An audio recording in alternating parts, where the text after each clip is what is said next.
Movies that define cinema. इस particular series of videos में हम कुछ ऐसी मूवीज की बात करेंगे जो cinema as an art form को डिफाइन करती है। अपनी स्टोरी टेलिंग, डायरेक्शन, एक्टर्स की एक्टिंग, स्टोरी का सिंबोलिज्म, अपने सोशल, कल्चरल और इमोशनल इम्पैक्ट, इन सारी चीजों को मिलाकर एक मूवी सिनेमा बनती है। कुछ लोगों के लिए ये दोनों टर्म सिमिलर होंगे, लेकिन trust me there is a big difference, जिसकी बात हम फ्यूचर में आगे किसी वीडियो में करेंगे। लेकिन फिलहाल मूवीज की बात करते हैं, सिनेमा की बात करते हैं। Just call it Friendo.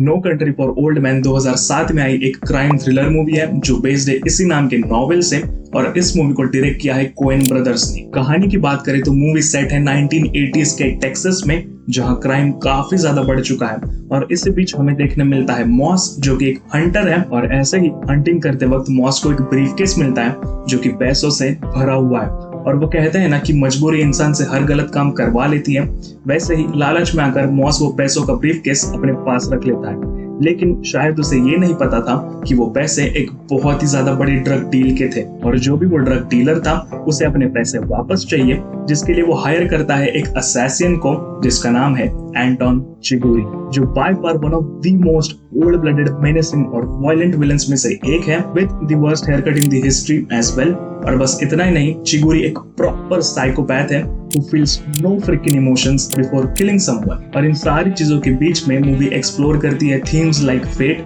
यानी किस्मत, कि किस तरह चिगुरी किसी को भी मारने से पहले एक कॉइन टॉस करता है, या फिर मोरालिटी, जहां पर कुछ चीजें सही होकर भी गलत है तो कुछ गलत होकर भी सही। साथ ही में काफी सारा वायलेंस और सर रॉजर डिकिंस की खूबसूरत सिनेमाटोग्राफी।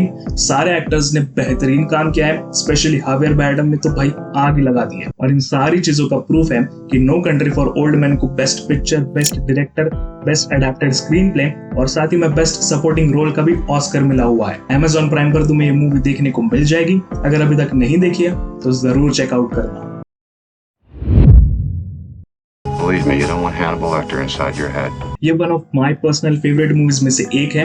1991 में आई क्राइम साइकोलॉजिकल थ्रिलर जो अगेन बेस्ड एक नॉवेल पे, साइलेंस ऑफ द लैम्प्स। कहानी है एक सीरियल किलर के इन्वेस्टिगेशन की, और जैसे कहते हैं ना कि लोहे को लोहा ही काटता है, वैसे ही एक सीरियल किलर को पकड़ने के लिए एक दूसरे सीरियल किलर की मदद लेना जरूरी है, और ऐसा वैसा नहीं, the infamous Hannibal the cannibal, doctor Hannibal lateral, जहां पर FBI रिक्रूट करते हैं एक नई एजेंट को जो मदद लेती है डॉक्टर हैनिबल लेक्टर की एक सीरियल किलर को पकड़ने के लिए, जिसका नाम है बफेलो बिल, जो अपने विक्टिम्स के साथ क्या कुछ करता है अगर मैं यहाँ पर बताने बैठा तो YouTube मेरी वीडियो पक्का खा जाएगा, तो इस चीज को सस्पेंस रहने देते हैं। ये मूवी एक प्रॉपर सिनेमैटिक एक्सपीरियंस है, और अगर आप मेरी तरह क्राइम थ्रिलर मूवीज के फैन हो तो इसे देखकर मजा आ जाएगा। हैनिबल लेक्टर के मोस्टली जितने भी सीन्स शूट किए ना, वो ऐसे एकदम क्लोजअप में कैमरा में स्ट्रेट देखते हुए किए, जिसकी वजह से मूवी काफी ज्यादा इंटेंस हो जाती है, और जब वो कैमरा में ऐसे देखता है ना तब लिटरली लगता है कि वो तुम्हारी सोल में झांक रहा है। और एंड आते आते काफी सारे ट्विस्ट एंड टर्न्स भी हमें देखने को मिलते हैं। साथ ही में मूवी काफी ज्यादा वायलेंट है, और overall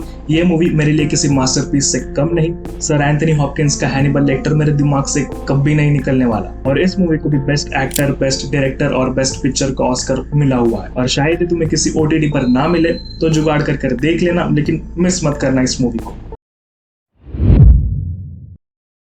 Why don't you ask Tom and ask him how come he's so good at killing people? A History of Violence एक प्रॉपर क्राइम ड्रामा मूवी है जिसे डायरेक्ट किया है डेविड कुहनबर्ग ने, और ये भी अगेन एक नोवेल पर बेस्ड है। कहानी है टॉम स्टोल की, जो कि काफी सिंपल सादा सीधा आदमी होता है, जिसकी एक वाइफ, 2 बच्चे होते हैं और एक छोटा सा डाइनिंग रेस्टोरेंट भी होता है, और सब कुछ कुशल मंगल चल रहा होता है। लेकिन एक रात उस रेस्टोरेंट में 2 रॉबर्स घुस जाते हैं, और सेल्फ डिफेंस में आकर टॉम उन दोनों को गोली मार देता है और बन जाता है उस टाउन का एक ओवरनाइट हीरो, जिसे मीडिया वगैरह की अटेंशन मिलने लगती है, और सब कुछ सही चल रहा होता है अनटिल एक आदमी उससे मिलने आता है जो कि एक प्रॉपर गैंगस्टर है, जिसका नाम है कार्ल फॉगेटी, जो कि क्लेम करता है कि टॉम स्टॉल वो आदमी है ही नहीं जो वो पूरी दुनिया को दिखा रहा है, बल्कि पास्ट में वो एक गैंगस्टर मर्डरर रह चुका है जो कार्ल फॉगेटी के साथ में ही काम करता था। और ये सारी चीजें सुनकर उसकी फैमिली बहुत ही ज्यादा शॉक हो जाती है ऑब्वियसली, और उसकी अच्छी खासी पीसफुल जिंदगी बर्बाद हो जाती है। अब मूवी में आगे क्या होता है कि एक्चुअली में टॉम पास्ट में गैंगस्टर था या नहीं,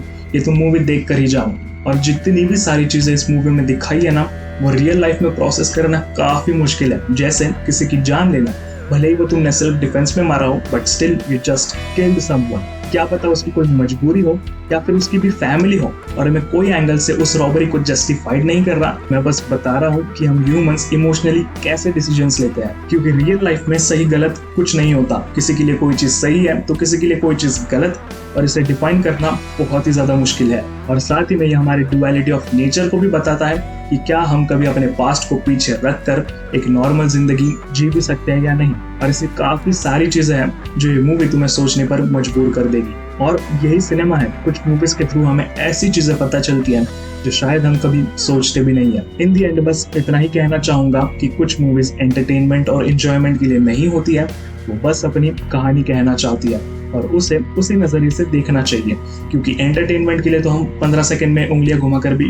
खुश रहते हैं। बाकी कमेंट्स वगैरह करने हो तो कर देना, सब्सक्राइब भी करना हुआ तो कर देना। और इतने दिन से वीडियो नहीं आया था क्योंकि मेरे एग्जाम्स चल रहे थे, बाकी छोड़ो वो सब। मैं मिलूंगा आपसे ऐसे ही किसी वीडियो में, तब तक के लिए